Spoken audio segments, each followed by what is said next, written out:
Copy. Yeah, copy is F-R-O. F-R-A-N-K-E. Okay, I didn't put some YouTube. Yeah, because you taught my picture.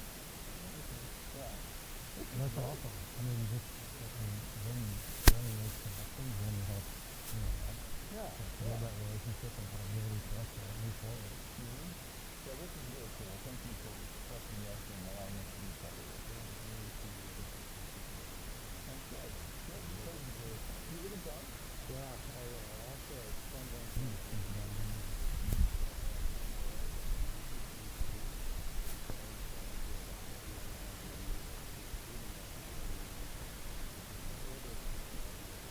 From here? Okay.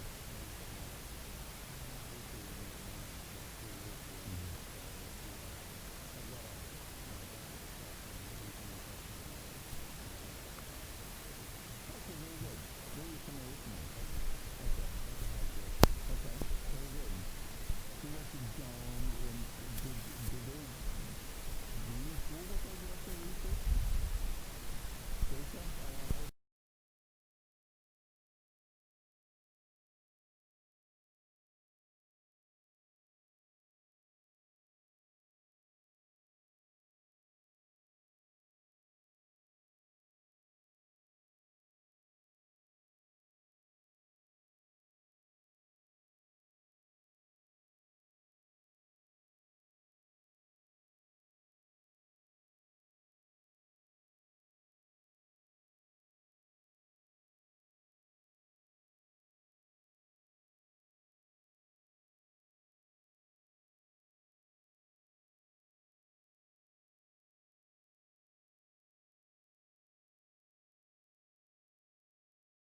The last thing I think is critical this year is we can't forget what led us here. You're all here for a reason. You all entered education. You all chose to work for Crete Public Schools for a reason. I believe educators are very purpose-driven people. We're driven by passion. And if we can't remember that, and we can't remember what got us here, COVID's going to eat us alive. But I really believe that if we can extend our grace, if we can be resilient, and we can remember our passions and our purpose with improved educators, the rest will take care of itself. But I believe it's those three things this year that are going to make a world of difference for us, our kids, and our families. And I believe this year, grace, resiliency, and passion are what it means to be part of it. Welcome to the 2020 school.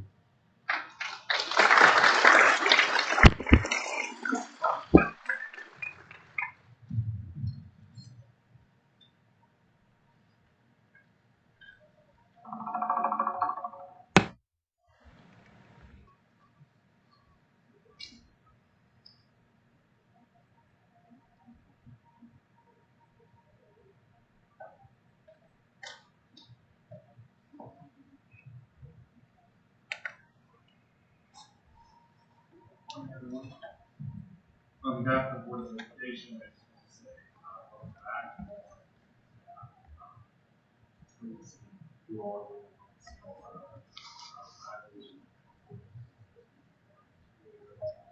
to the new employees and faculty of the public schools, welcome. We are thrilled to have you here.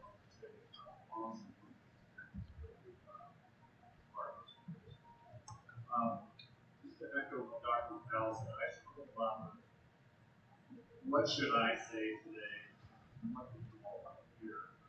And as I kept going through it in my mind, really came back to there's so much negativity out there, whether it's community, Twitter, Facebook. Everybody's got an opinion, and everybody thinks everyone should do it. But I think we're lacking a little bit, and that message to you, and I've seen some amazing things from since March. The effort you put in, what our graduation staff put together for our ceremony, during the learn plan, we've been through the last 2 months. It's almost acting like a lifestyle. And that's a tribute to them. In addition to that, going forward into the unknown, as I'm talking now, as Dr. Bell said, I know each one of you has a different level of comfort and discipline. And everyone else is here in my voice right now. I think the best way that we can get through this is for you to know that the Board of Education is mindful of our history, diversity, and also doing what we're supposed to do. So we are in constant communications with the administration office, with Dr. Sal. We have put in whatever time is necessary to give you the best experience this year and also give our students the best experience they can. So on behalf of the Board of Education, I just want to say thank you, and thank you in advance for your efforts.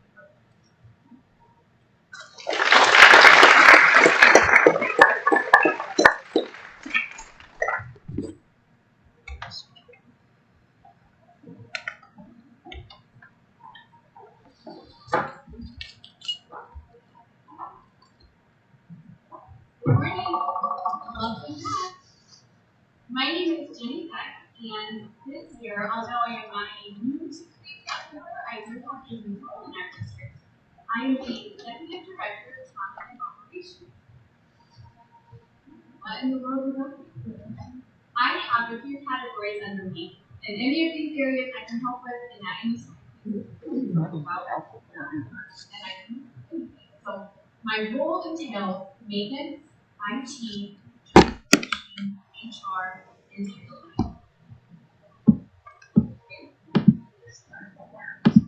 I I'm excited for this opportunity, and I'm even more excited to be a part of this team as our district continues to develop and grow.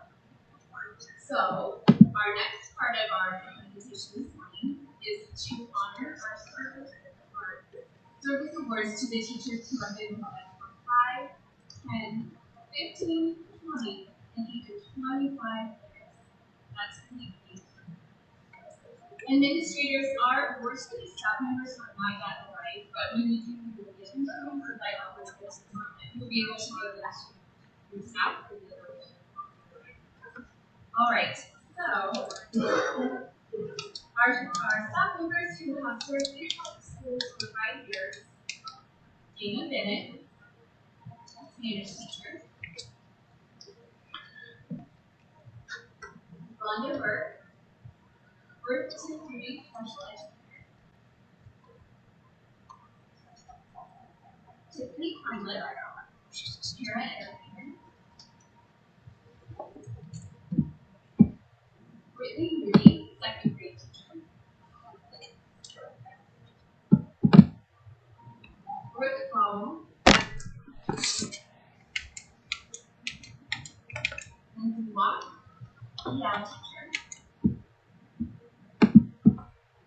Barb Watson, service; Miranda Vincent,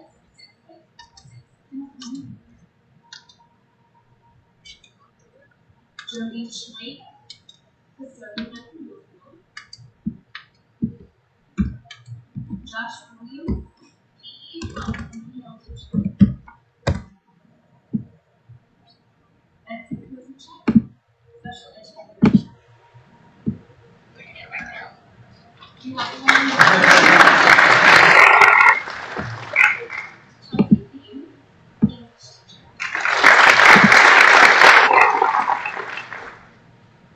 Alright, for our 10 years of service: Rhoda Cardona, Kara educator;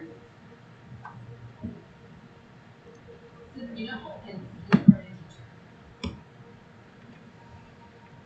Angie Payne, preschool teacher; Jenna Bell, 5th grade teacher. Alden Goodwin, EL teacher. Katie Scheffler, 5th grade teacher. Stacey Shepard, cardinal group at the intermediate. Kelly James, science teacher.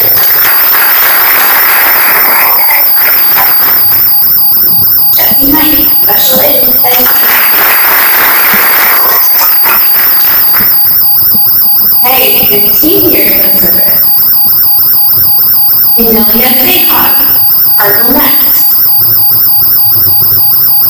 Rico Verdon, food service. Connie Holden, food service.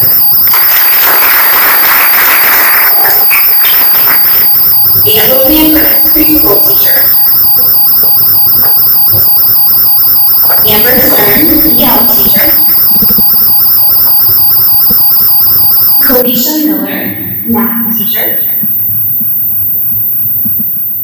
Jay Quinn, social studies.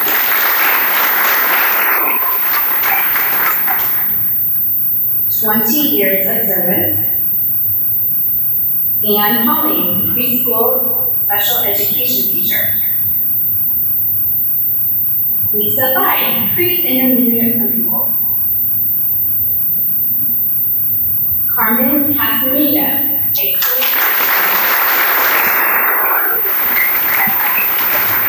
Jennifer Pope, business.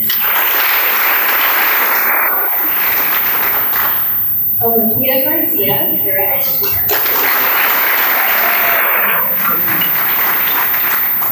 Matthew Kintz, industrial tech. Greg Holza, social studies. And Larry Hoback, network and systems administrator. All right, we have a special one staff member who has been with us for 25 years of service. So please help me in thanking Dennis Markman, our head custodian.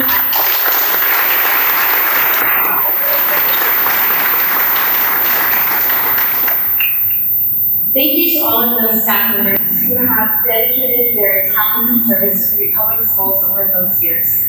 Thank you for all that you do. At this time, Mr. Stecker will introduce our new staff members.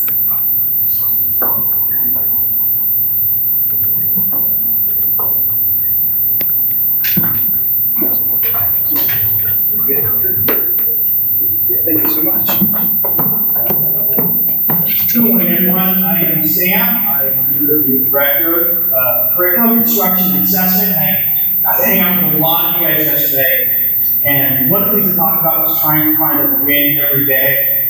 And sometimes it takes it to the end of the day, but I've got to take about 2 that have already happened. So, first of all, just minutes ago, on the stage, recorded in front of witnesses, Dr. McDowell, my boss, gave us permission to tap it.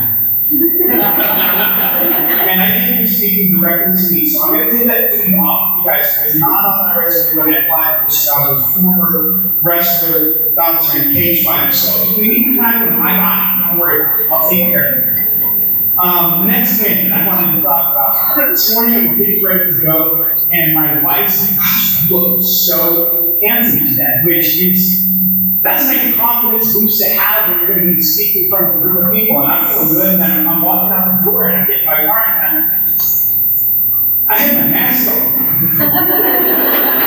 So I literally got out of my car, I walked in the house, and I looked at it, and it was still true, as you can see, I've got to be still true. So I've got a couple of minutes today that I can. So with that, it's my honor to introduce our new staff.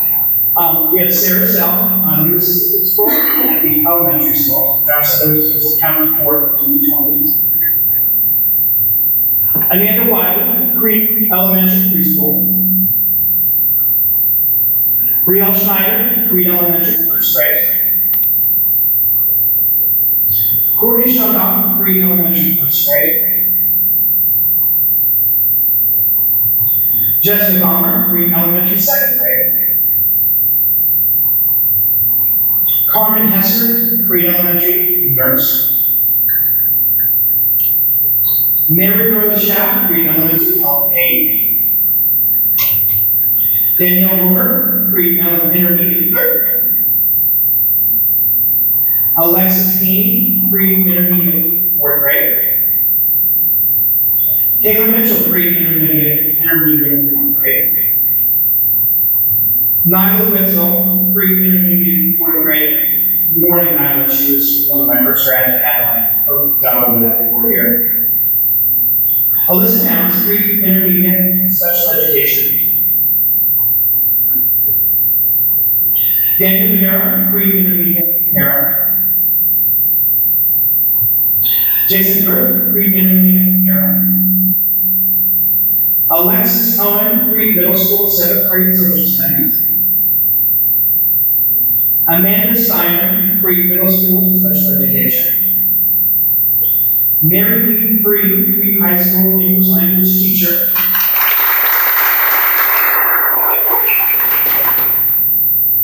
Rebecca Jacobson, Crete High School, Foreign Language Spanish. Tony Siski, Crete High School, Physical Education. Elizabeth Bowman, Crete High School, Media Para, Sub-Caller. Michaela Westbound, Crete High School, Physical Education. Marcy Herfield, Crete High School, Assistant Principal. Ladera Mason, Crete Special Programs, Adult Education Teacher. And this guy, the European of Hawaii. And with that, I think oh, Ross is back. Sorry. Yeah, Ross.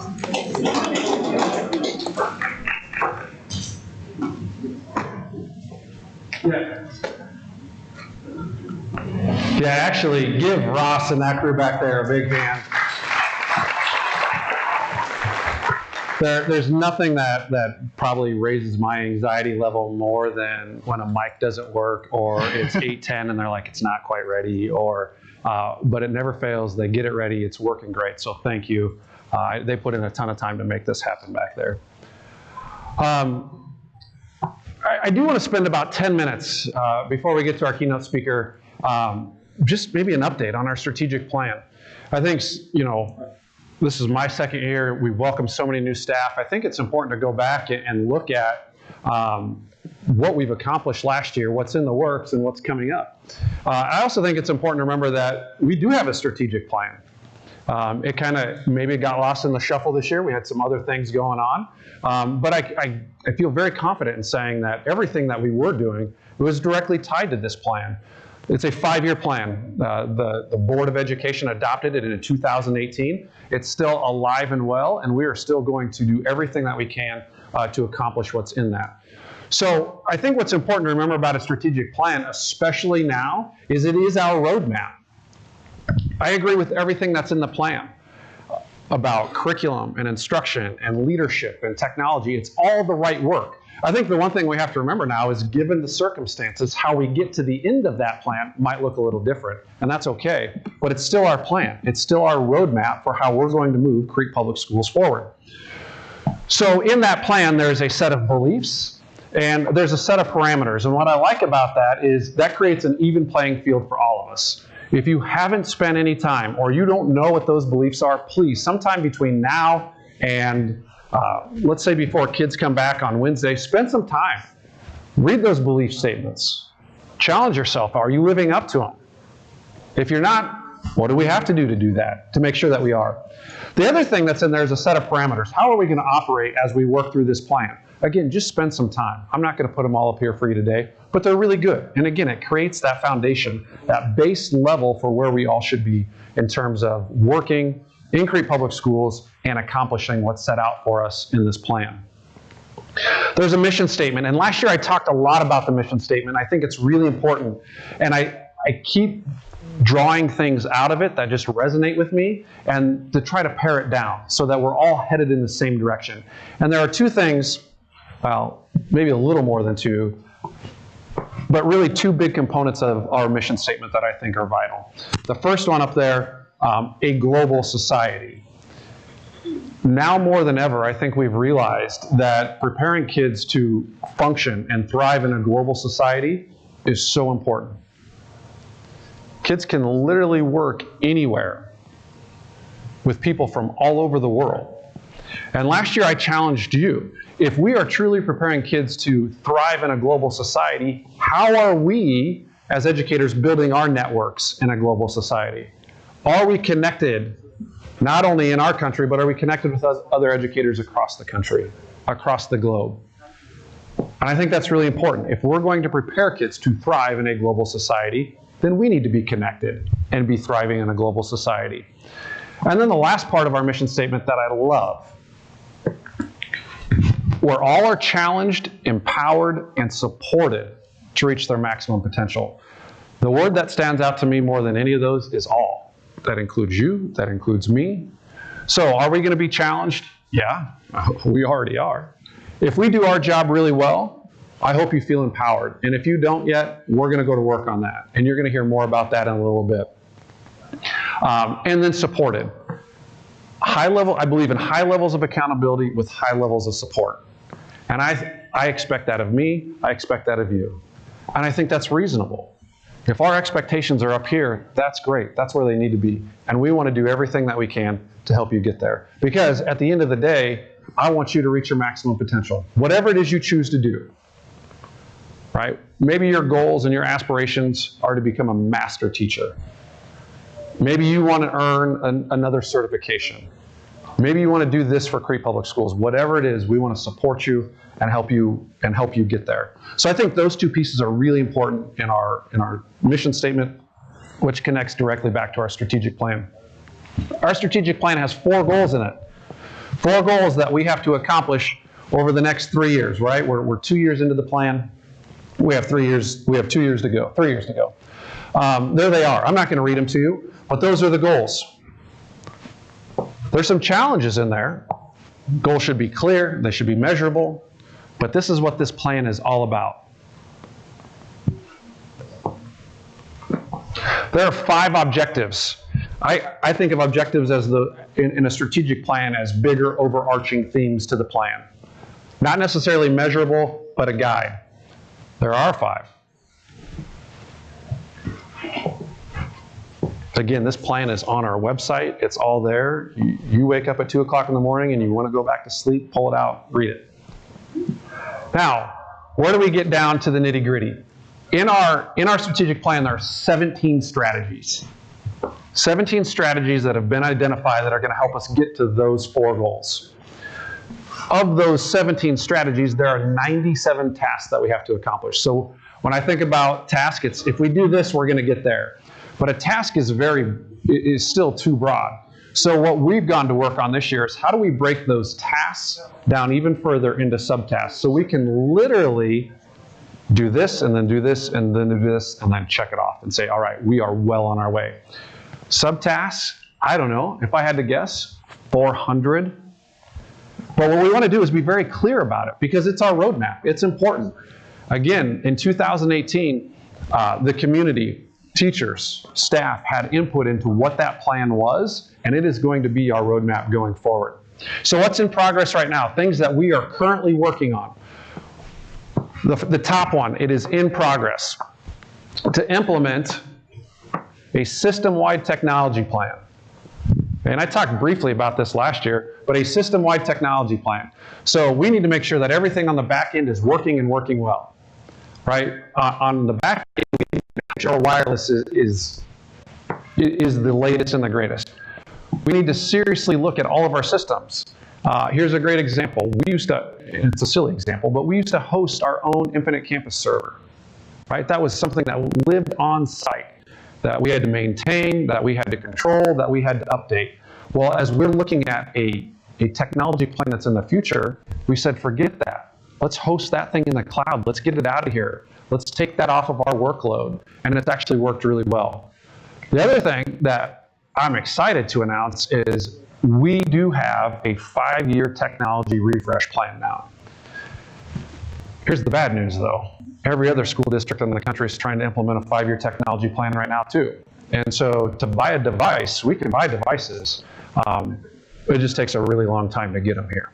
But what I'm excited about is what COVID highlighted for us is where our deficiencies were in technology. And the first one was with our students, specifically at the elementary. So we discovered that we still had families. You consider that they had siblings who potentially were at the intermediate, middle, or high school and had access to a device. But we still had kids at the elementary that did not. So this year, we are officially moving to a one-to-one technology platform, kindergarten through 12th grade. So our elementary students, every single student will have a Chromebook. So now part of that plan, students are on a 4-year plan. Every first grader will get a new Chromebook. Every 5th grader and every 9th grader will get a new Chromebook. So every 4 years from here on out. We're excited for that. Our kindergartners, they're going to get one too. But there's still some finances involved. So not that we don't love our kindergartners, but they're going to get the seniors 5th year. So their kindergartners will always have a 5th year Chromebook. It's how we had to make the numbers work. But we're giving access to every kid now. Given the circumstances, every kid's going to have access. The other thing that I'm really happy that we did in our technology plan is when COVID hit, we bought 100 hotspots. So you think about those little MiFi hotspots, and we reached out to every family, and we've made sure that every family in this district has an internet connection now. Not every district can say that. That's pretty powerful. The other thing that we did is we lit up our parking lots. Sounds silly, but drive up Wi-Fi. Again, we were trying to remove as many barriers as possible. So if you own a district device, you can pull up to the parking lot between the elementary and the admin building. You can pull up to the backside of the middle school intermediate, or right out here and receive amazing Wi-Fi. So when you think about kids trying to get connected or hanging out outside after school, they're going to have a reliable internet connection where they can get there. Staff, you're all getting new devices too. Before we do that, we've reinstituted a district-wide technology team. And that technology team has some decisions and some things to work through, but it is our plan right now, pending we can get devices, is that the high school's first. High school teachers will get a brand new laptop computer, not a Chromebook, and we're looking right at the semester, December, January. So, is it going to be a change? Yeah. Is it needed? I believe so. Again, COVID highlighted some things for us, and we want you to have the most powerful technology possible. So that's going to happen, and then the next semester, so think that next summer will be the middle school, and then the next semester will be the intermediate, and then the next semester, the elementary. And then what that does is that puts our staff on a 5-year refresh plan.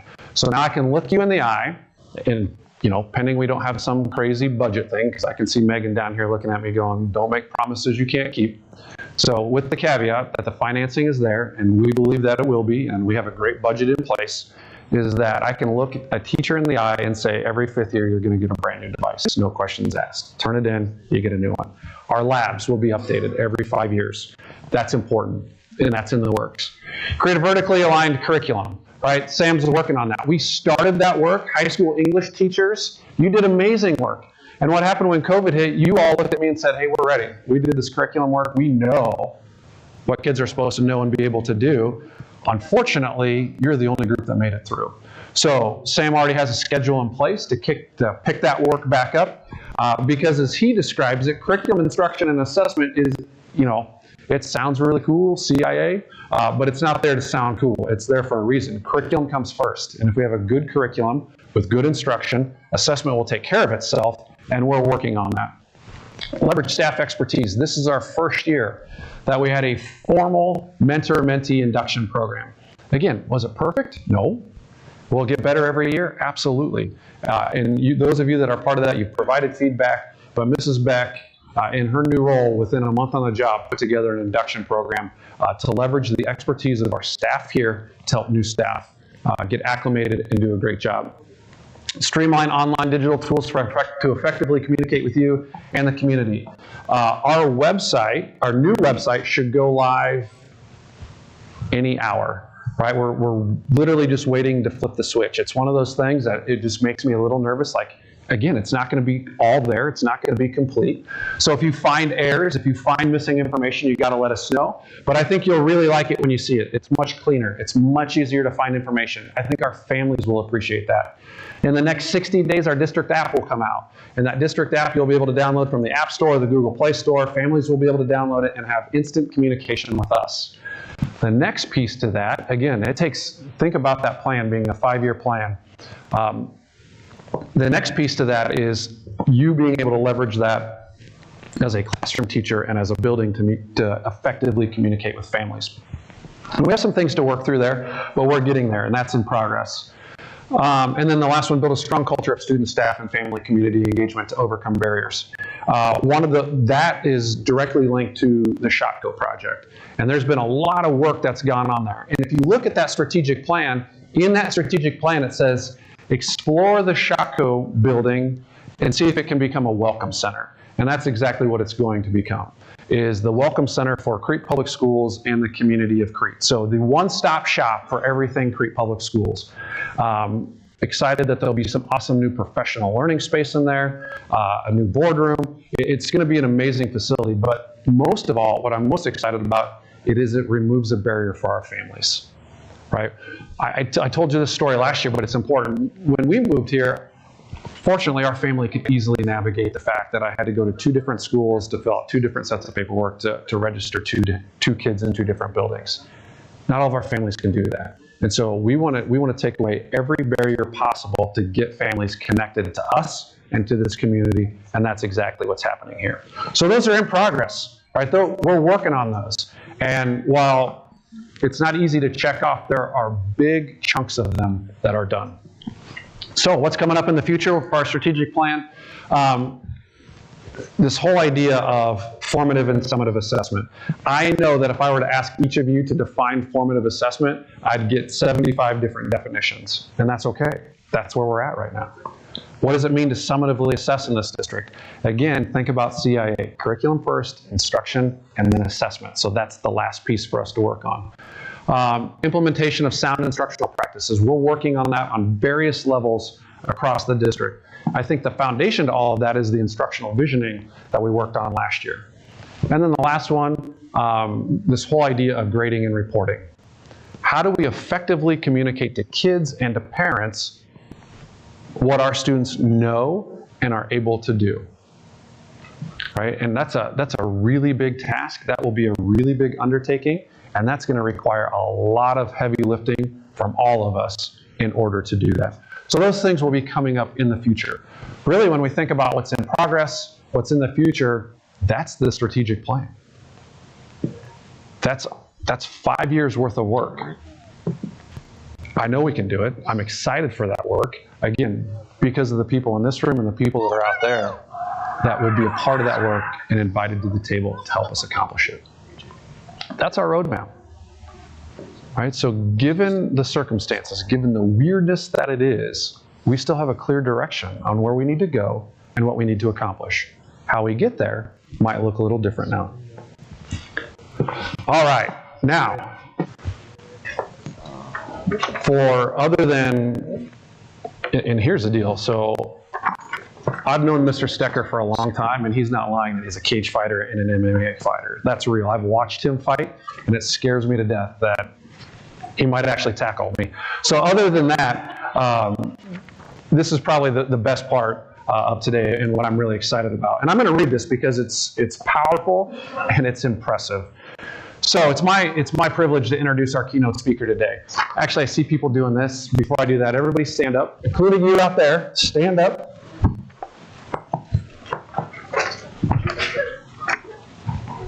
Take a stretch break.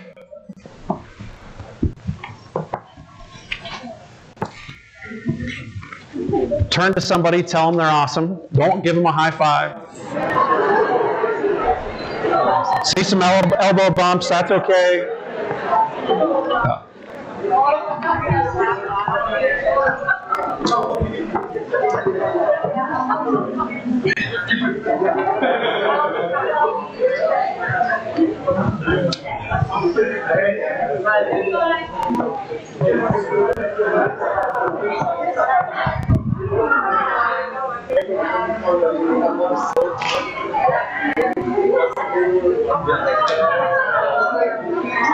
All right, let's come back.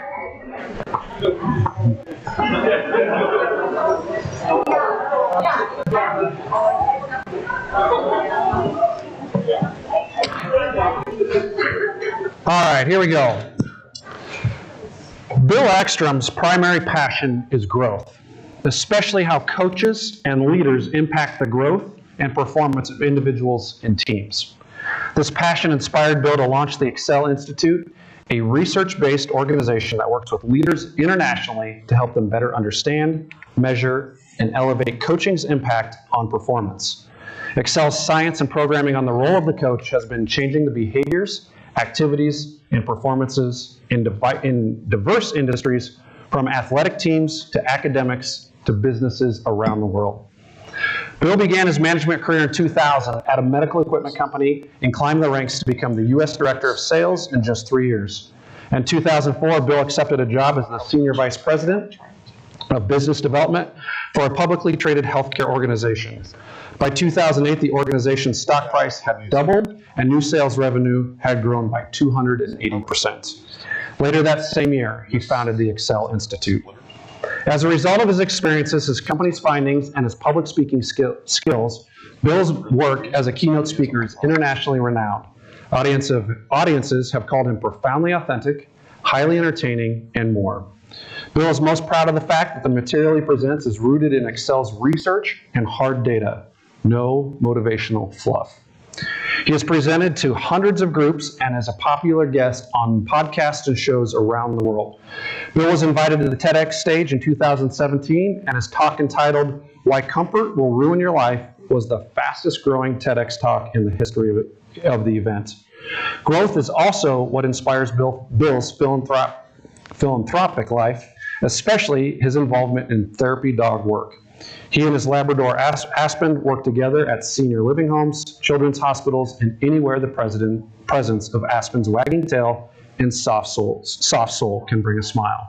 Now, before I welcome him to the stage, I want to tell the story of how I got connected with Bill. And it was simply by me being connected in the community. I had a community member just randomly reach out and say, hey, met this guy, seems like he might be able to help with some things. And so I reached out to Bill and I said, hey, he was probably like, who is this guy, right? Love to meet you, love to sit down and talk. And so Bill and I met at Beretta's in Lincoln. And I'll tell you what, there are very few people in life that can bring the kind of challenge that we all need. And what I appreciate most about Bill personally is whether it's a text message that lasts 5 seconds or a phone call where we talk for an hour, I'm a better leader at the end of it. He asks me tough questions, he challenges, and he pushes, but he does it in such a meaningful way that I'm so excited for him to come here and help us all have that experience. So please welcome Bill Ekstrom to the stage.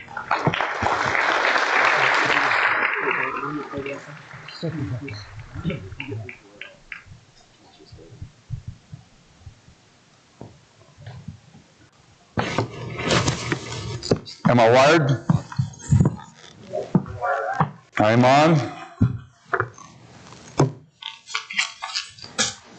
There's just a lot of stuff you got to have when you come up there anymore. I've got notes because I can't seem to remember as much as I used to remember.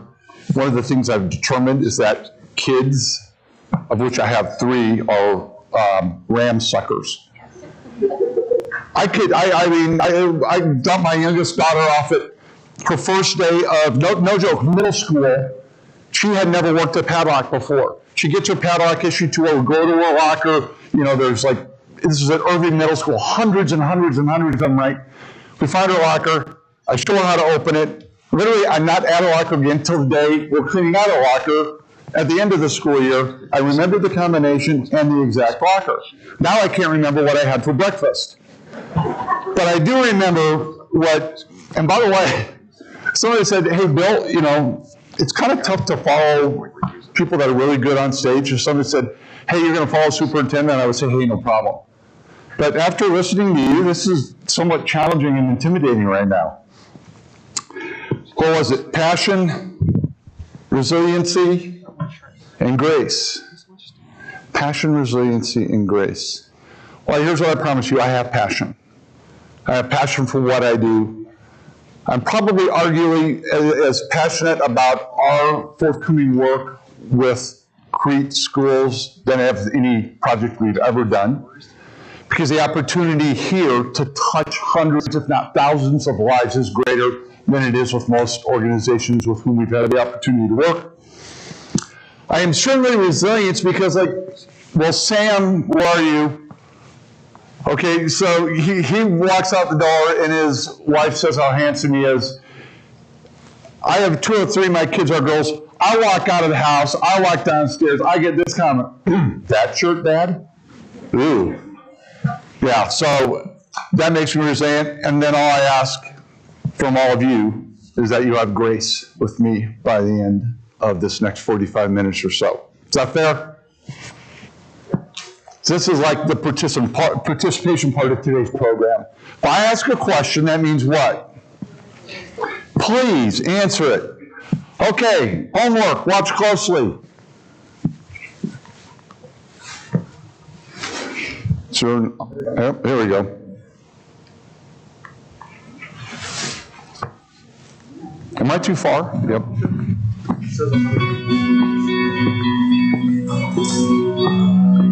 Hi, this is Blue, Coach Blue. My name is Mrs. Hall. My name is Mr. Smith. Soy Melissa Soto. My name is Mrs. Corey.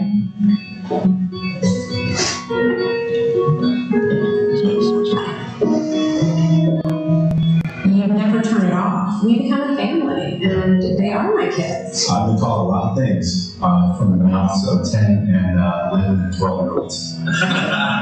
I also tell them, sometimes you're in school longer than you're actually at home. Yeah. And I tell them the same thing. I spend more time with you than I spend with my own family. When I get into this space where it's like they're my kids, and then if they make a mistake, which they will do, I get doubtful, like, am I making a difference? You have that those times when you kind of wonder, why am I exerting all this energy and this effort?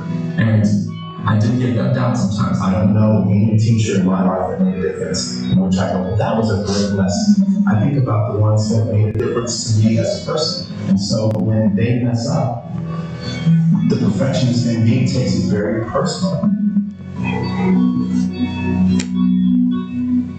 Give me 1 second.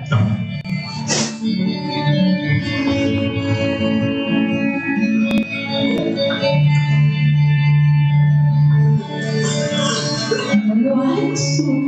Are you kidding me?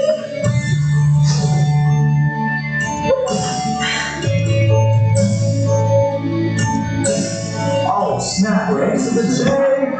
Dear Miss Coy, I came into 5th grade as a shy girl who especially struggles with talking in front of people. You took an interest in the things that were important to me. You always asked about my family and showed interest in my love for baseball. Because of your teaching, you have inspired me to do whatever my passion is when I grow up. Winning at all costs. That's every coaching model. What made you more unique was that you didn't care about the wins.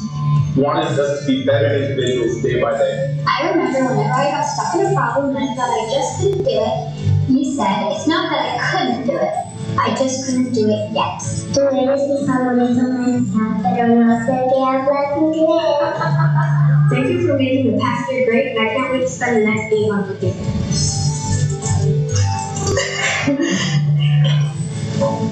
Thanks for being the man and for being a great teacher. Your boy, A to the J. A to the J. Thank you for making me a better person, and thank you for never giving up on me and helping me become the man I am today. Love, Danny.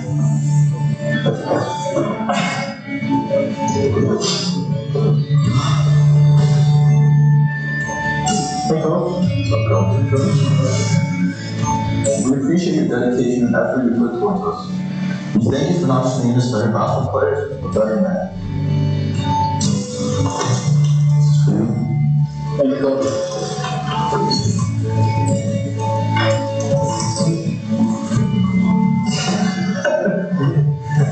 My gosh, Good to see you. congratulations. I'm so proud of you. I'm so proud of you. Family on 3. 1, 2, 3. Family. Here you go.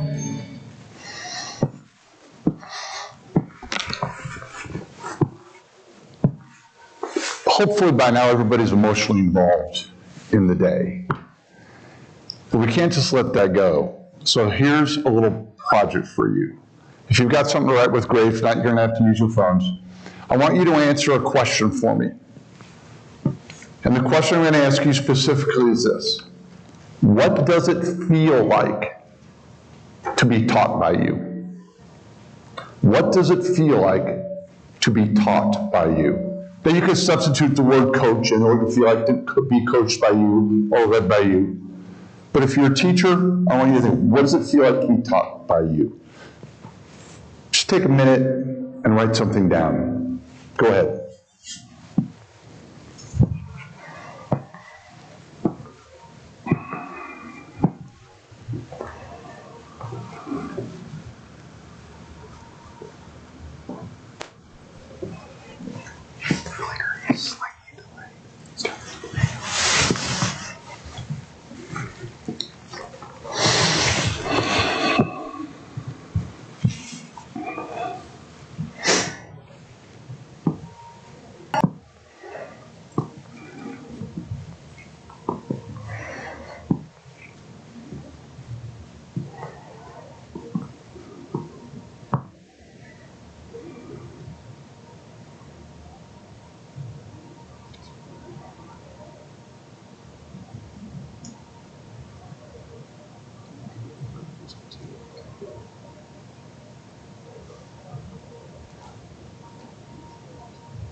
How's everybody doing with this exercise?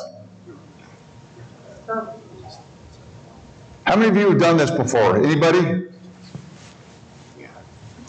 I've asked thousands and thousands of people, put them through this exercise. Nobody yet has raised their hand and said, yeah, I've done this before, which is really interesting to me. But how many of you, which is, by the way, to stand up here and watch the faces. So what does it feel like to be taught by you? Immediately, and I say, go. People are like, and others are just really diligently, going to town. Does anybody struggle with this? It's all right. Be vulnerable. Raise your hand. Would you share with anything that you put down? Positive. Positive. Feels positive to be taught by you. Good. The others in the back are pointing at you and, yep, she's positive. Yep, exactly. All right. Well, there's no magic answer to this, and the point of this exercise right now is to just hold on to those, because we're going to come back and reference those in a little bit. Is that fair enough? So again, this would be the participation part of the programming. So thank you very much. Appreciate that. Okay. So, as some of you may know, my being here today is a small part of something much larger that is happening at Crete Public Schools. And I have been blessed, and I mean that quite literally, to have had the opportunity to work with leaders that lead everything from Fortune 100 companies to athletic teams in industries that range from agriculture to the NBA. None of whom, however, have a vision that is as grand, or even perhaps more importantly, as people-centric as what's happening here at Crete. And while I could spend the next 45 minutes talking about how great it is to be a part of something so great, that's not what Dr. McDowell has asked me to do today. And speaking of Dr. McDowell, thank you for the wonderful introduction. Thank you, Jason, BT, Marcy, wherever you are out here, for engaging with us, for dreaming with us, more importantly, for trusting and partnering with us. It's going to be a fun ride while we're up here together. And speaking of introductions, I always find it interesting when someone who is perceived to have accomplished some nice things in their life is introduced, because what you all end up hearing in that intro are just all the things that happen to work out well in my life. What you're not privy to, what our PR people really don't want to put in print, all the challenges, the setbacks, and the countless times I've quite literally failed. It would probably not bring much to life, or probably wouldn't make sense to put it to print if you knew that, like, by today's standards, as a young man, I would have been considered behaviorally disordered, having gotten kicked out of school in the 7th grade with the recommendation of the principal that I be expelled from the school district. Or that the only thing that kept me academically eligible in high school were 2 wonderful athletic coaches that I just didn't want to let down. And our PR people, they don't throw in my bio the fact that I flunked out of college my freshman year. And we typically don't put in a print the fact that I was fired from my job in 2008. Or that 2 or 3 of my amazingly wonderful kids suffer from chronic depression, almost costing one of them his life several years ago. And while Dr. McDowell did reference the TED Talk, which was done in Reno, Nevada, and yes, that has been one of the events in my life that's helped catapult my career, but what it doesn't say in my intro is that I was rejected to give that exact same talk a year earlier at the TED event in Lincoln, Nebraska. Go figure. But you see, it is the accumulation of all these events in our life, both good and bad, that absolutely they complete who we are as people. And it is an accumulation of events, these specific challenging events in my life, that have made me a more empathetic father, friend, spouse, and philanthropic giver. And it is similar challenging events that we are all facing today that are providing us the greatest opportunities to growth that we've ever had. There's a pandemic, economic downturns, protests and riots, the need to learn how to teach remotely or coach remotely. They're providing us the greatest opportunities for growth that we've ever had in many, many years. And while the opportunity for growth is available to us all, it will only be realized by those who consciously select growth. And that, my friends, is what Dr. McDowell has asked me to talk about today. Okay, occasionally I'm going to have to come over here and get a drink of water, double check my notes, make sure I'm not missing anything that I wanted to make sure we cover today. So, several years ago, I was sitting at the conference table in our office, meeting with my work family, when one of our vice presidents uttered a life-changing question, or actually almost more of a statement. He looked up from the table and he looked at me in front of all our team, and he said, "Hey, Bill, why don't you just tell the truth?" Okay. You see, I was in the process of preparing for the TED Talk, and I was working on the opening, which is arguably the most important part of success or failure of any talk. And before I could say anything, he said it again. He said, "Why don't you just tell the truth?" I was wanting the feedback in terms of using this specific opening. And he said again, "Why don't you just tell the truth?" Well, I became visibly agitated. I had no idea where this was coming from. And I said, "Well, hold on, Will." I said, "What do you mean tell the truth? I don't get this. Where is this coming from? Help me understand why you're saying these things." And he said to me, he said, "Why don't you tell everybody why we have jobs? Why don't you tell everybody why the company got started? Why don't you tell everybody the reason we're all sitting at this table here right now is because you got fired from your job 10 years ago?" Whew. I said, "Okay, time out. Let me get this straight. You want me to share with what was about to be 1,600 people in the audience, and what I'd hoped would be another 1,000 or 2,000 on YouTube, the most humiliating event of my life today." And he, along with the others sitting at the table, kind of looked up and not sensing my sarcasm, kind of nodded and looked at you and said, "That's a great idea. Yeah, why don't you start out telling everybody that you got fired?" And I said, "Well, excuse me for not wanting to do that. I mean, that would be embarrassing, it'd be humiliating, and I'd feel totally uncomfortable." And there was the word. I was about to give a talk on the need to seek and embrace discomfort in order to grow, and I was afraid to go there myself. And then it hit me again, that what makes you comfortable can ruin you, and what makes you uncomfortable is the only way to grow. Let me say that again. What makes you comfortable can ruin you, and only in a state of discomfort can you continually grow. So this whole discomfort journey began back in 2010 when we were studying what great leaders, coaches, people were doing to obtain what we called high growth teams. And there was this discomfort part of it that kept coming up that we couldn't quite grasp.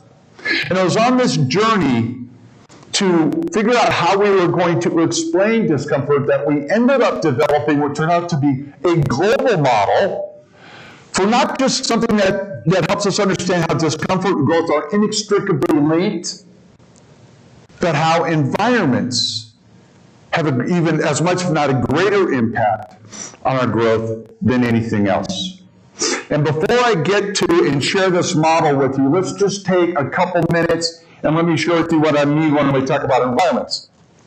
Now, and by the way, I think I probably missed some slides in here. We'll see. Oh, no, I'm right on space. Okay. I should probably keep this in my hand.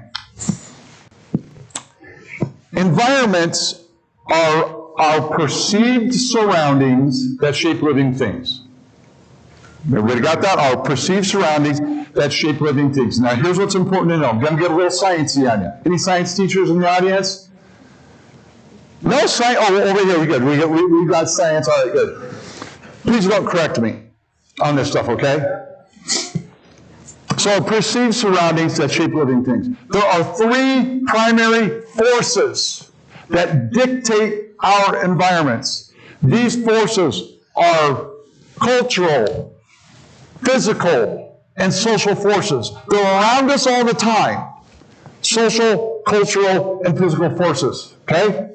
An example of a cultural force would be Racism, where our perceptions and our behaviors are created solely by the color of one's skin, as ridiculous as that sounds.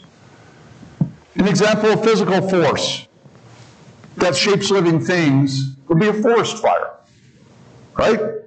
That has kind of a significant impact on an ecosystem, doesn't it? A forest fire, that shapes living things. But we're also experiencing another one today. It's called the pandemic. That is shaping living things every day around the world, folks. But there are also social forces. These are our parents, teachers, coaches, leaders in our lives. These are people that run businesses, that lead schools, that coach athletic teams, that lead activities like band. These are significant people in our lives, and what they do and what they say has an impact on the environment of the respective teams. So depending on your role, you not only experience these forces, just like we all do, they're around us all the time, so you not only experience these forces, but you're also accountable for creating them for your respective teams. How are we doing so far? Everybody with me? Okay. So right in line with this then is one of my favorite, arguably my favorite quote of all time. There's a gentleman by the name of Viktor Frankl, who is most well known for the fact that he spent time as a prisoner in a concentration camp. I think just shy of 2 years. A lot of you are probably familiar with Dr. Frankl. And he lived. And when he got out of the concentration camp, he went on to write a best-selling, very famous book called Man's Search for Meaning. Within that book is my favorite quote. And the quote is this: between stimulus and response, there is a space. In that space is our power to choose our response. In our response lies our growth and our freedom. In that response lies our growth and our freedom. If there was one single takeaway that you have as a result of our time together today, I hope it's this. Well, actually, I hope there's many things. But it's specifically one, I hope it's this. So these social, cultural, and physical forces that we all encounter or that we create are not what dictates our growth. It is how you respond to them that dictates our growth. And now the model that shows how you respond to them is what we call the growth rings. The growth rings depict living environments that promote or hinder growth. Living environments that promote or hinder growth. And that includes everything from our federal government to our political parties, a forest, a pond, a school, a community, our families, our homes, your favorite sports team, your own athletic teams, and even a fishbowl. Because one of the things we learned in our research is that what dictates the size of goldfish is what? Its environment, of which the bowl plays a significant part of its environment, right? And we're placed and while this fish bowl is very safe, isn't it? It's also very limiting in very many ways. And when goldfish are placed in more robust environments, like say a small pond, that can be the result. But folks, this is you, this is me, this is all of us. The environments in which we all work, live, and play are all a proverbial fishbowl that dictates our growth. There's an environment here at Crete High School that dictates your growth. And if you lead an activity, if you coach a team, if you teach a classroom, you have also accepted the responsibility of creating your own environment that impacts growth of those people within that environment. Okay, so the The first growth ring represents a low-performing, negative growth environment called stagnation. By the way, I got all these new slides, and every now and then I got Rick to double check to make sure I'm on it. Our communications and PR people just completely, for Crete just created a whole new deck for me. So if you see me do this every now and then, I apologize. It's not that I'm that untrained, it's just the slides are really, and actually kind of cool. So anyway, stagnation is known by having to follow too many steps or permissions or minutia. Stagnation stifles creativity, stifles independent thought, and stifles action. To think of environments of stagnation, you can think of our federal and state governments. You can think of our penal system. Sadly, some businesses go through stagnation, especially businesses that are very technology dependent. Think no further than Blockbuster. There you go. Kodak, compact computers. A lot of you are going, depending on your age, you're going, compact, who? That's my daughter said. Who's compact? It's like, oh, you're too young, you have no idea. But also because of the pandemic, we have seen stagnation occur there too. When the pandemic hit, when that force hit, it put some people into this environment within the growth rings. And they felt as though their skills were deteriorating because the response was to really do nothing, but maybe to sit back and mope. I'm not saying that's what you did. I'm just saying we saw that in some businesses. Now, the antithesis, by the way, so stagnation by definition is negative growth.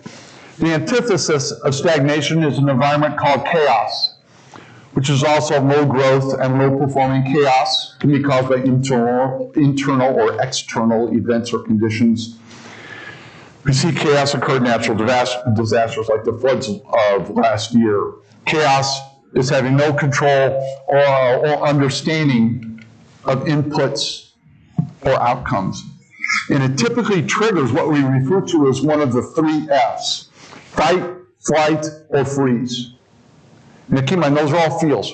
Fight, flight, or freeze. When you feel that, you're probably in a stagnated state. And again, as a result of COVID, we've seen a lot of organizations, a lot of athletic teams go in a state of chaos. And chaos does not always like this state of, ah! Chaos can be this.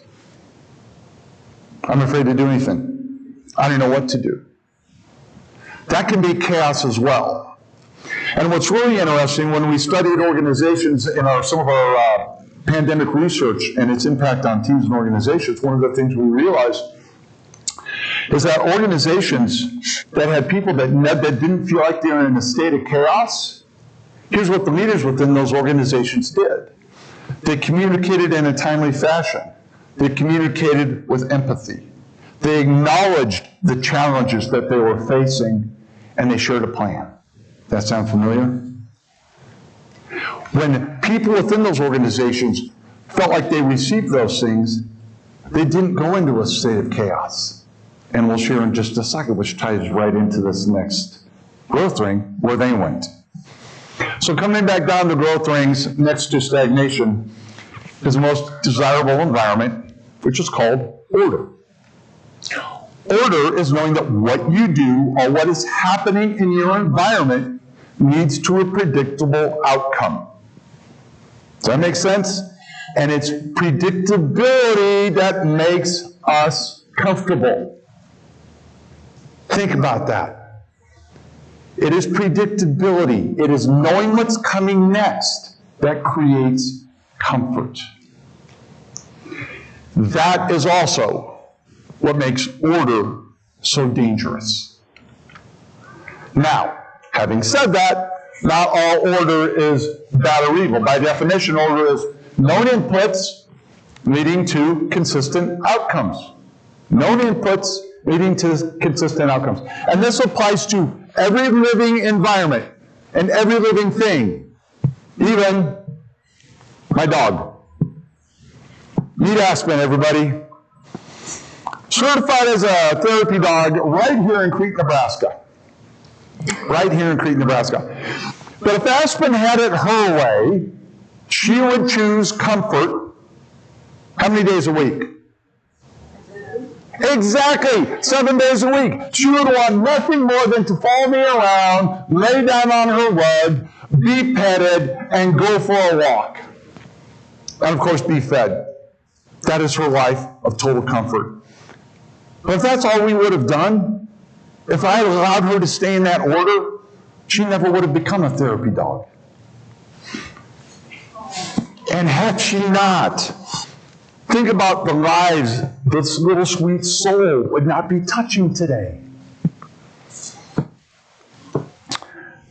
So there's order in all of our days. It's woven into all of our days. Is there an order, do you think, to the way you get up in the morning? An order to the way you get ready for work? Think about it. It's a predictable outcome. I get up, I do A, B, C, D. E should be the end result, right?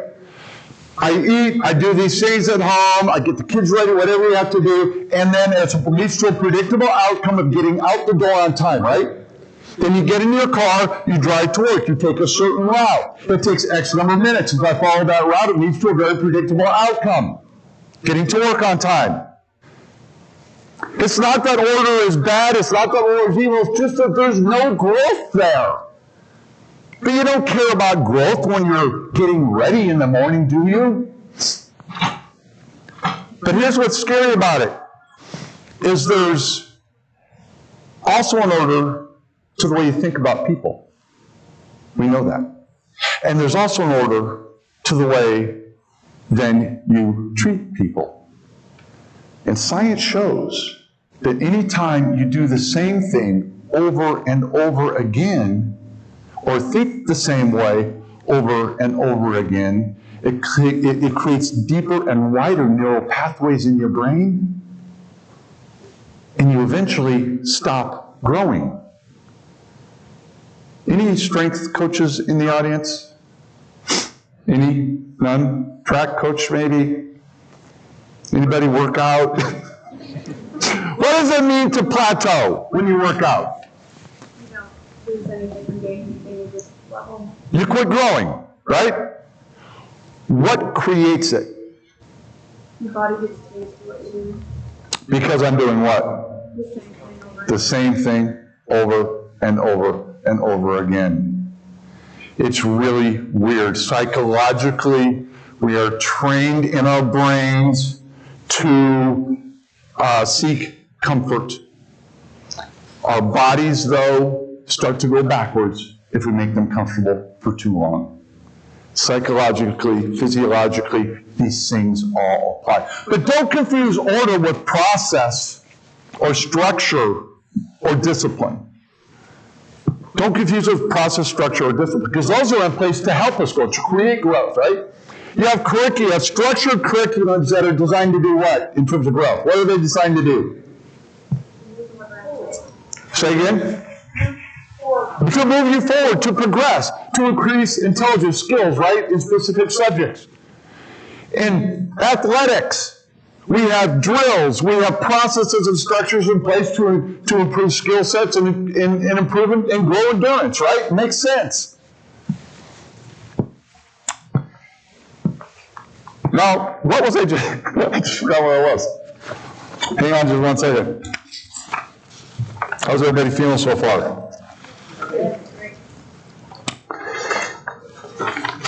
But there's also examples of more healthy order. And some of those examples would be, does anybody here ever spent time on airplanes? Do you know what it's like going through security? In my previous, not my previous role, what pre-pandemic, I was on airplanes all the time. It's part of my job. I had to navigate airports. That was what I did. And speaking of order and predictable outcomes, when you go through security, I followed a very structured process. A very structured process that took me through. I would get to this to the security, and I take my briefcase out, put everything. This stuff goes in the dog bowl. This stuff goes in the bin. I get to the side, take out my briefcase. Everything goes back in the exact spot. I get in the airplane. The phone goes here. Tablet goes here. Charging cables go here. Briefcase goes down here. Why did I follow such a disciplined process?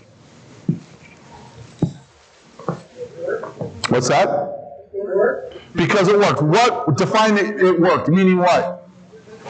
Try the easiest, most simple way of doing it. Okay, you're right. It was a simple way that led to a highly predictable outcome, which is I would show up in an event like this, and I'd have my laptop, I'd have my phone, I'd have my charging cables, I'd have all those things, right? That's why I was so absolutely perfect about it, because it led to a highly predictable outcome. And the more important the outcome, the more important the order. How about, so let's take that up a notch. How about pilots? You want them to have a very strong order with a predictable outcome? Yes. What do you want that predictable outcome to be? Right, that we land safely. Do you care if your pilots are growing while they're on an aircraft? No. I don't. All I want is a healthy order with a predictable outcome. But see, process, structure, discipline, gone bad becomes order. Order gone bad becomes stagnation. So now, let's backtrack several years ago. And I was sitting in the kitchen with my wife, and she looks up at me and she says, "Hey, I've been reading about this new thing called TSA PreCheck. Anybody heard of that?" And she said, and I said, "Oh, tell me more." She said, "Well, you go to airports, and you got a different line, but to get this, we got to go to the TSA office in Omaha, you got to pay a fee, da-da-da-da-da." And what do you suppose my response was? Say it. No. It wasn't just no, it was a visceral no. Why? I had my order in place. I had a predictable outcome, which made me what? Comfortable. Exactly. So thank you very much, but no, it's all good. Now fast forward about a year later. I'm late for a flight. I've never ever missed a flight, but I'm late. I'm whipping to the airport. I get in, I go running in, I go to security, and I feel like I am in a line at Disney World. It wound back and forth, this line of security, and I thought, oh my gosh, this is it. This is when I will miss my first flight ever. And I'm standing there just frustrated and tense, and I look over, and there's a short little line that people are going too quickly. And I turn, the TSA agent was right here. I said, "Hey, excuse me, what is that line there?" And she goes, "Oh, sure, that's our new TSA PreCheck line."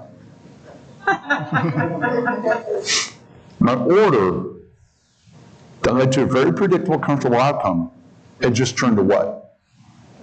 Stagnation. The world had gone by me. I was now going backwards. I was losing it. So before your order begins to limit the way you think and act, remember what I said earlier, that growth only occurs in a state of discomfort. Think about that. Think about the power of that phrase. Growth only occurs in a state of discomfort. So when you feel discomfort hit, you've entered the complexity ring. Now, don't think of complexity as complicatedness. Think of it as an environment where your inputs, your order is changed, which then means what? If your inputs change, what happens to outcomes? They change too. Exactly. So don't think of complexity. Just think of it as an environment or this graphic where your order's changed, outcomes are now unpredictable, and it's unpredictability that makes us uncomfortable. That's usually an epiphany for people. It is unpredictability that creates discomfort for us. But here's what's interesting. Here's what we know. Again, depending on the level. Not all complexity creates discomfort, but all discomfort is created by complexity. I'll see if I can make this point. This may backfire on me. How many of you, when you learned you were going to block scheduling this year, when you learned this last year, right? That this year you're going to go to block scheduling. How many of you felt at least a tinge of discomfort? Raise your hand. Good. Thank you for being honest and vulnerable. How many of you, when you heard that, felt nothing but excitement? About an equal amount. So this is the magic of the growth rings. What creates discomfort for some can create joy for others. What creates order for some may be stagnation to others. What is complexity to some may be chaos to others. This is the magic, and this is where you come in. This is where the growth rings apply to your teams and your classrooms. Is to understand not only where you are within these growth rings, but where your students and your student athletes are. And if you know that, you can help them impact growth all day, every day.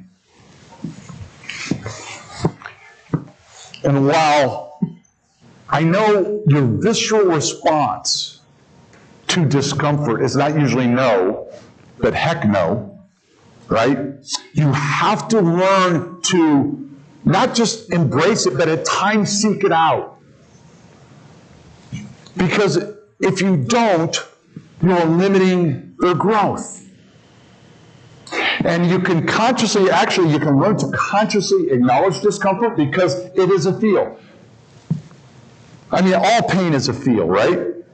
Emotional pain is a feel, and it usually starts in here. And I know that may sound weird or goofy, but when you feel discomfort hit, you can learn to, which I've done myself, and if I can do it, I promise you you can do it. Or if you can consciously acknowledge discomfort, moving from the subconscious to the conscious, and acknowledge it, then you can make prudent decisions about, do I want to stay in this state of discomfort, or do I want to go back to my order? And while right now you're thinking, he's going to say you never go back to your order. Heck no, you do. We cannot live a life of discomfort, folks. We have to find our times of healthy order and utilize them wonderfully because that prepares us for time of growth. You can't run around a track, all track practice, right? In football, I can't go from drill to drill to drill without stopping and getting a drink of water. There has to be times of comfort and order in our lives to prepare for times of growth. And it's going to be different for everybody. But speaking of discomfort, there are three primary ways you can trigger high growth complexity into people's lives. Complexity trigger number one is it can be forced upon you. What happened March 19th of this year? Say it.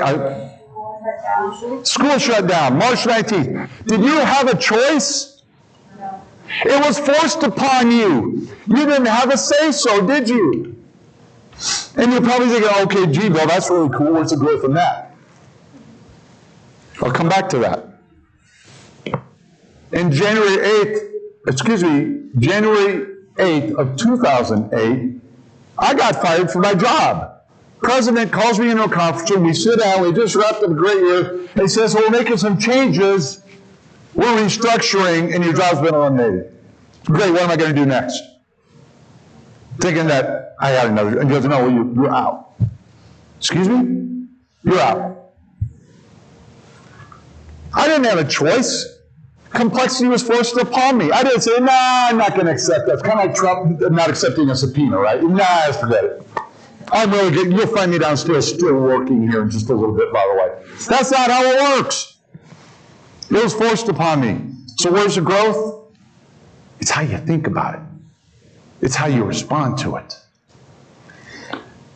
I know there was a lot of people that did things differently as a result of the pandemic. And our business alone, overnight, we had 3 lines of our business wiped out through the pandemic.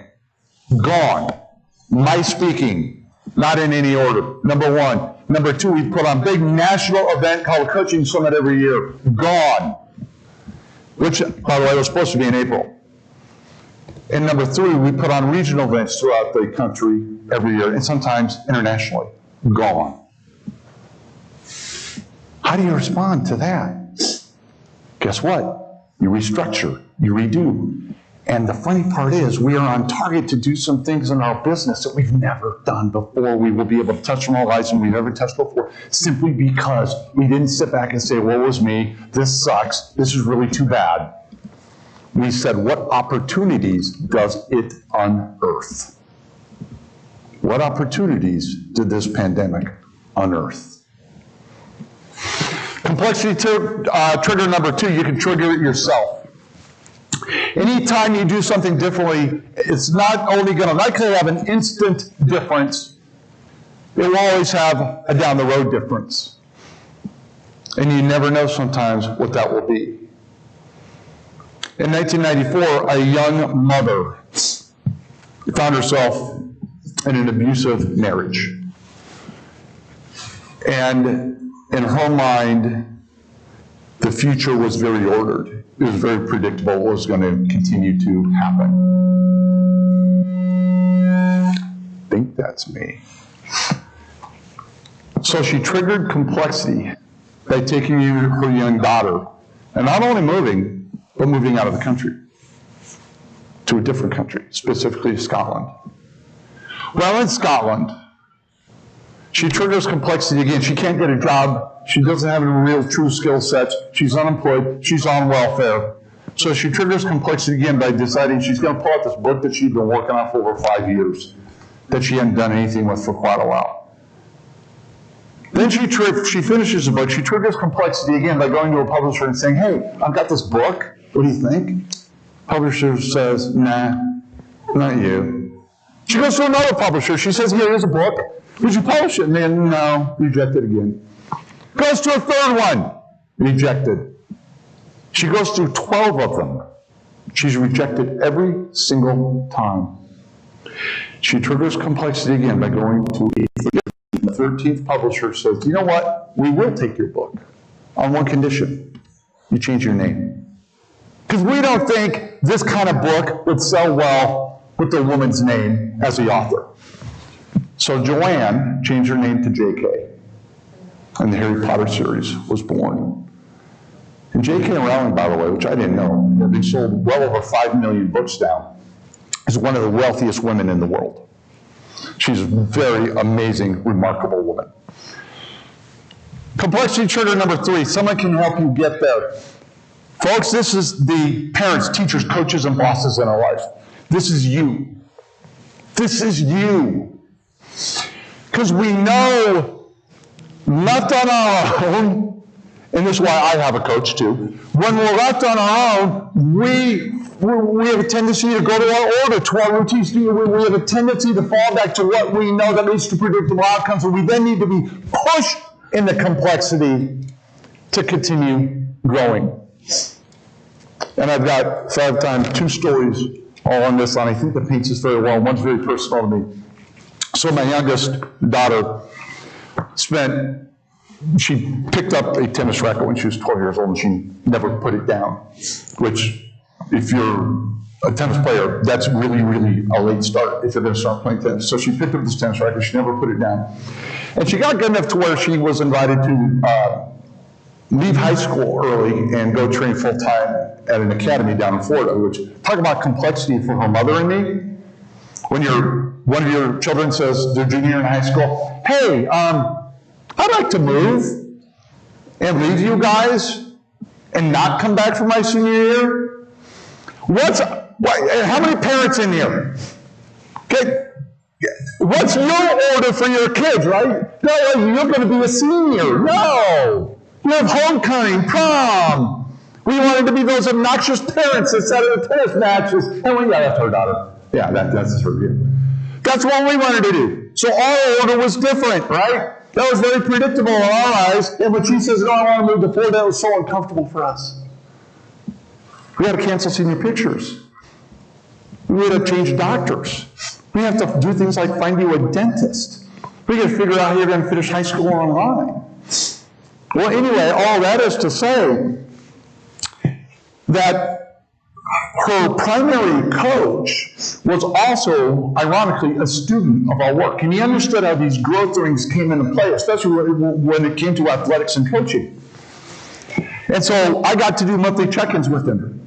And I talk about this in the TED Talk, by the way.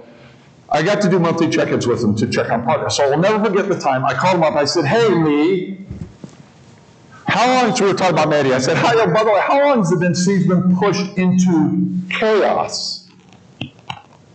In the TED Talk, I said, deep into complexity, which is not actually what I said. It's just that people think I'm a jerk anyway for promoting my daughter being pushed to a state of discomfort. You can't believe some of the comments that are under the YouTube TED Talk. I've been called an a-hole. I mean, you can't believe it. It's really kind of funny, the trolls. Anyway, so I said, Lee, how long has it been since Maddie's been pushed into a state of chaos? Why did I care? Why was I inquiring? Yeah, what is she capable of, right? What is she capable of? And I'll never forget his response. He said, Bill, funny you'd ask that question. She broke down into tears on the tennis court yesterday. Now, you know, we all know our kids, and this one never cries, ever. So the fact that he said she broke down in tears on the tennis court, I said, wow, she did hit that state of chaos. Now, here's where critical parenting, coaching, teaching decisions come into play. Doing okay? You want me to keep going? Critical parent, teaching, coaching decisions come into play because the old Bill Ekstrom, who was a fixer, would have done what? What did I want to do? Yeah, I want to go fix this. Oh my gosh. She broke down into tears. She's unhappy. She's not going to be playing well. She'll be better off if she's happy. So I should go fix this. But the new Bill Ekstrom, understanding the growth rings, understanding that growth only occurs in a state of discomfort, took a whole different approach. So the coach says, it's funny you'd ask, Bill, yesterday she broke down in tears on the tennis court. I went, yes, that's good. And then I'll never forget his follow-up words. He said, funny you should ask, she broke down in tears yesterday on the tennis court. But I got to tell you, Bill, that took a hell of a lot more to get her to that place this month than it did last month. There it was. Growth was creating, our discomfort was creating growth. And if we think we're above it, if we think it doesn't apply, how many of you are familiar with a volleyball coach by the name of John Cook? Everybody is familiar with Coach Cook at the University of Nebraska. Now this is really interesting. He talks about this in his book. But in 2013, I think Nebraska volleyball had just lost in the NCAA tournament in the round of the Sweet 16. Now keep in mind, every year Coach Cook has coached, he's never not made the NCAA tournament. And I don't think, except maybe once, has he ever lost before the Sweet 16. I don't know if anybody knows that. I think maybe just one time they lost in the round of 32. Only once. He's an amazing coach. He's remarkable. But at the end of the 2013 season, Nebraska gets knocked out. I think it was around the Sweet 16. He steps back away metaphorically from the team and says, you know what, I got a problem. We haven't won a national title, I think, since 2008. And we're just no longer competing at the highest levels that we're capable of, that we should be competing at. So he says, the game, he's kept pace with the technical aspects of the game, but he didn't keep pace with his team, his girls. So Coach Cook goes off and he hires a guy by the name of Jack Riggins, a retired Navy SEAL commander, and a sports psychiatrist by the name of Dr. Larry Whitman, both of our partners in our Excel Sports division. And he says, all right, follow me around. I got to know. I want to know what I need to change because I'm doing everything the same way every single time and my teams are getting worse. I got to know. I want you at practices. I want you at meetings. So Dr. Whitman and Jack Riggins went to practices. They went to team meetings. They sat near him on the bench at times. They understood what happened in huddles. They surveyed his players. They documented his behaviors and his movements during games. And it took 2 years of work with Coach Cook, according to Jack and Doc. 2 years of work of changing behaviors and changing habits. And in 2015, Nebraska went to national championship. 2017, they repeated again. I think they lost to the Final Four in 2016. And again, just almost made the Final Four last year. No matter where we are, no matter what we do, we are all capable of growing. And if we can't do it ourselves, we have to bring other people into our lives to find this discomfort to continually grow. Okay, there's another theme involved with growth and performance that was not shared in the TED Talk or anywhere else, but is deeply rooted in most all of our other work. And that is this, the role of relationship within your classrooms, within your teams, within your activities. Now, relationship by definition is, yes, Mr. Smith, there is my daughter, establishing trust connections with those on your team. This is the foundation on which everything rests. Without my daughter trusting her coach, me, who pushed her to the point of making her cry, without trusting him, without having that relationship, she would have left. You don't have the right to push people into states of complexity, into states of deep discomfort, if they don't first trust you. Everything you do within your classrooms is contingent upon having a strong enough relationship where you know people well enough to know how far to push, when it's more appropriate to have someone in order versus complexity. I went to high school with kids who got out of high school and went straight to work to help support their families. And they had worked till late in the evening to the early morning hours, then had to get up after several hours of sleep and come to school. Is their environment different than other kids' environments? You're darn right. And without that relationship, we might not know that. And one of the best ways I can describe relationship, and Mr. Smith, are you in the audience? Do I see? There you are. Is this. Do you remember her? So, one of the most powerful stories I can tell on the importance of the relationship is by this woman. Barb ran a Super C gas station in Lincoln, Nebraska, 33rd and Sheridan. Barb wasn't an owner. Barb wasn't an executive. She just ran this. She's manager of this station, 33rd and Sheridan. And there's nothing unique about Barb's store, outside of Barb. In the corner of Barb's store, there were 4 booths.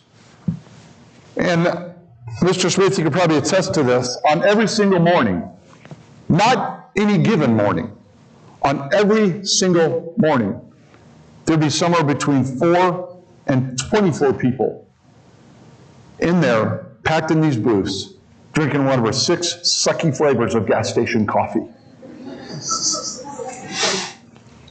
And when you come into Barb's store, you get your coffee. Did she make you pay for it if you were going to be in there, sit down, or could you just go sit down, and did she assume with your donut or granola, whatever it was, that you would just settle up with her before you left? How do you suppose she ran it? Yeah, she just assumed that you would settle up with her before you walked out of the store. Tell her how many cups of coffee you had, and if you ate anything. And when you went to go get your coffee in Barb's store, if it was out of coffee, who was in charge of making coffee? You were, Dan. Mr. Smith? You were in charge of making coffee if you took the last cup. Barb, they're out of dark roast. So what? Make more. Okay.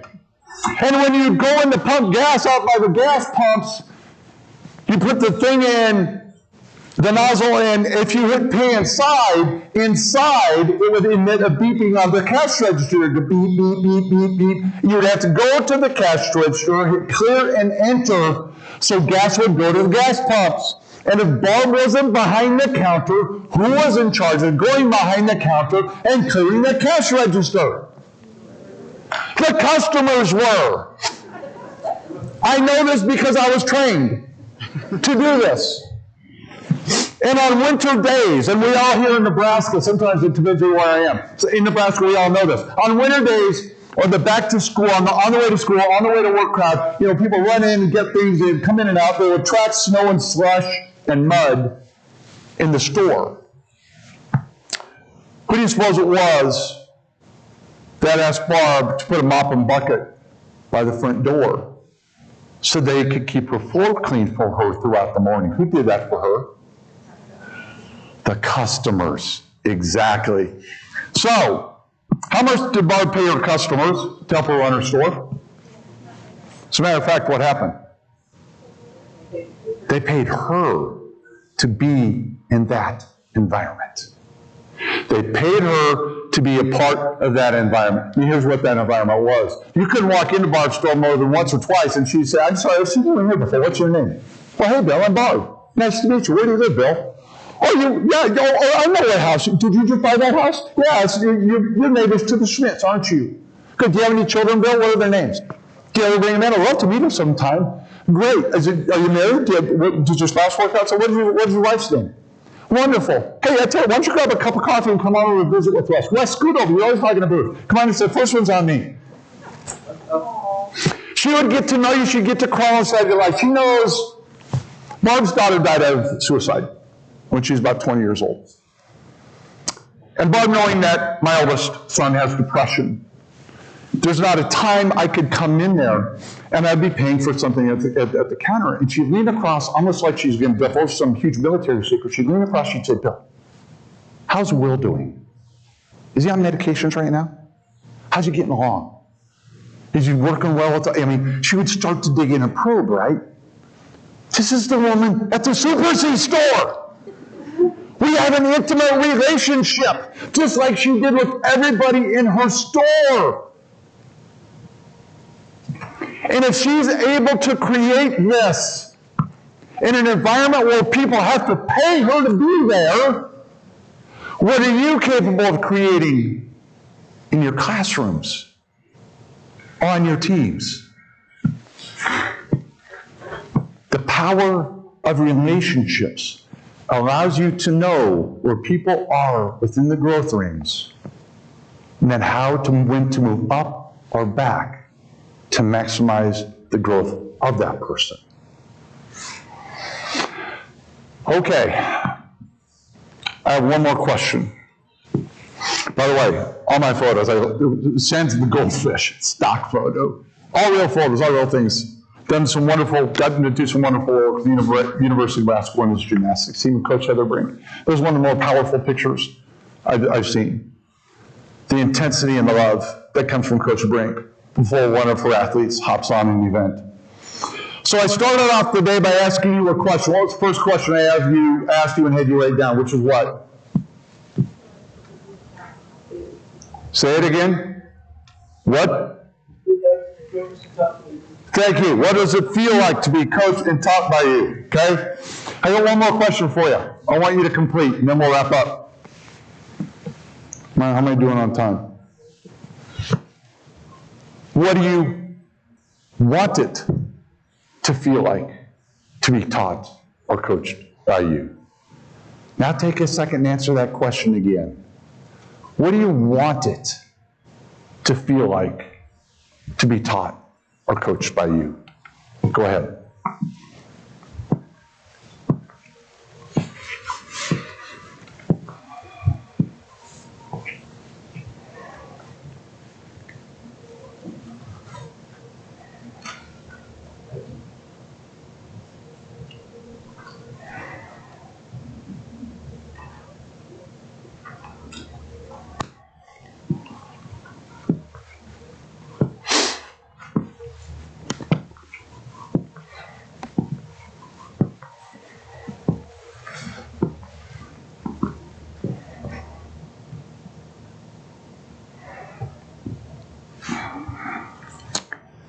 So you may not be done, but for time's sake, Here's what I recommend you do. And here's what I've done. I've walked the talk. Whatever you write down, give yourself a day or two to finalize what do you want it to feel like to be taught by you or coached by you. Write it down, print it off, and hang it in your room. Hang it in your office. Put it on your desk. Keep it on your phone. Mine hangs above my desk as my check and balance, because it's easy to get carried away with that.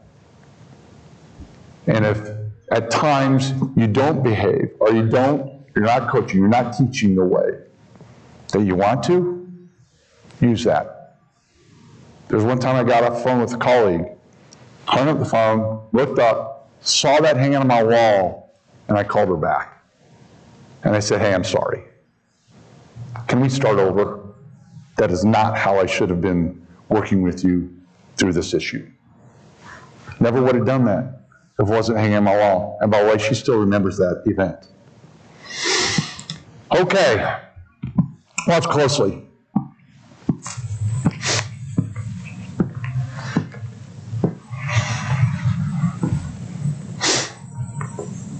Greatness, it's just something you made up. Somehow we've come to believe that greatness is a gift reserved for a chosen few, for prodigies, for superstars, and the rest of us can only stand by and watch. You can forget that. Greatness is not some rare DNA strand. It's not some precious thing. Greatness is not all unique to us from breathing. We're all capable of it. All of us.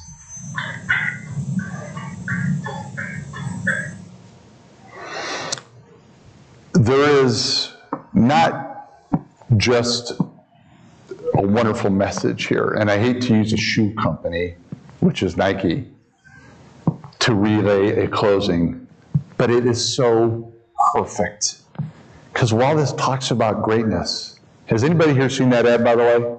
It played in the Summer Olympics, I think roughly 8 years ago, is when it was introduced. That ad was created for Nike by a kid from Lincoln, Nebraska, Southeast High School. Caleb Jensen, Mr. Smith. I don't know if he was a student of yours. This and a lot of those Sports Center ads are done by a young man from Lincoln, Nebraska, who's special and unique only because he elects to be. And when you walk out of here today, greatness at Crete doesn't happen without greatness starting with every single one of you here. That's both on video as well as in this audience. Greatness is a conscious decision to just walk out and say, I am no longer afraid to venture into complexity. I am no longer afraid to hear the things that I need to do to touch more lives. Greatness is just walking out and making a conscious decision that I'm just going to be different than I was when the day started. That's all I'm asking you to do. If you walk out of here, if you do that, I consider this just one thing, a total success. So, again, my name is Bill Ekstrom. You can feel free to connect with me across any of these social media panels. You can call me, you can email me, you can text me.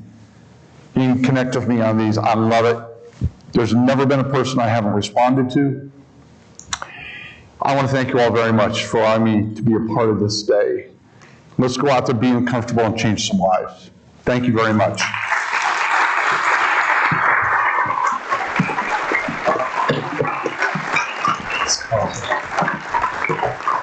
All right, thank you. That wraps up our morning. So you have been sitting for a long time. I don't have anything left to say. You have to take a 10 to 15 minute break, meet right back here, because I believe Jenny and Megan have got you next. Thank you. Have a great school year.